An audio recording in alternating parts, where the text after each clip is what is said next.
Welcome to யாசு audio YouTube channel. இன்றைக்கி பார்த்துக்கிட்டிங்கன்னா பெரம்பலூர்லேருந்து ஒரு கஸ்டமருக்கு வந்து ஸ்டீரியோ ஆம்பு வந்து டிராக்டருக்காக அசம்பிள் பண்ணியிருக்கோம். அதை எப்படி பண்ணியிருக்கேன்றதை உங்களுக்கு காமிக்கிறேன். ஆடியோ டெஸ்டிங் போட்டு காமிக்கிறேன். நம்ம சேனல் சப்ஸ்கிரைப் பண்ணாமல் இருந்தால் சப்ஸ்கிரைப் பண்ணிக்கோங்க. பெல் ஐக்கனை கிளிக் பண்ணிக்கோங்க. அப்போ தான் நம்ம போடக்கூடிய வீடியோக்கள் உங்களுக்கு நோட்டிஃபிகேஷனில் வரும். ஆடியோ டெஸ்டிங் பார்க்கலாம் வாங்க. ஃப்ரெண்ட்ஸ், நம்ம ஆம்பிள்ஃபயரு இப்போ வந்து ஆம்பை வந்து ப்ளே பண்ணுறேன் பாருங்கள்.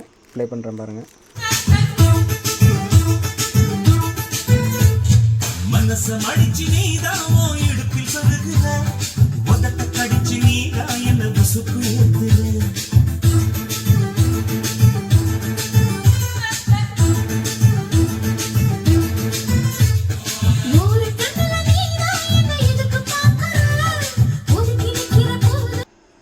ஆடியோ கேட்டிருப்பீங்க எவ்வளோ அருமையாக இருந்ததுன்னு பார்த்துக்கிட்டிங்கன்னா, இதுக்காக பார்த்துக்கிட்டிங்கன்னா 90ல் வந்து 8 இன்ச்சு, இதுக்கும் 8 இன்ச் தான் யூஸ் பண்ணியிருக்கேன். ஆடியோ கிளியாரிட்டி பயங்கரமாக இருக்குது. நம்ம சேனல் பிடிச்சிருந்துச்சி அப்படின்னா லைக் பண்ணுங்கள்.